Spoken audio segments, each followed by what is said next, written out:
Bir düz xəttin tənliyi verilib bizə və bizə burada məsələnin şərtində deyir ki, apsisi -9 olan nöqtədə, bu demək ki, x-ımız -9-dursa, yəni x oxunu -9 nöqtəsində kəsibsə, bu nöqtədə y-ımız 0-dır. Digər tərəfdən də ordinat oxunu, yəni y oxunu isə 6 olan nöqtədə kəsib, demək ki, burada da x-ımız 0-a bərabərdir.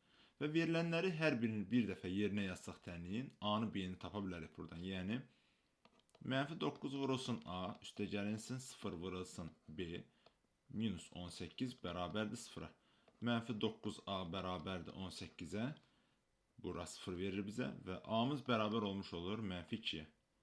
İkinci halda x-in yerinə 0 yazsam, alıram a vurulsun 0, üstə gəlinsin 6 vurulsun b, çıxılsın 18 bərabərdir 0-a, 6b bərabərdir 18-ə və b bərabər olmuş olur 3-ə. Bizdən nəyə soruşur?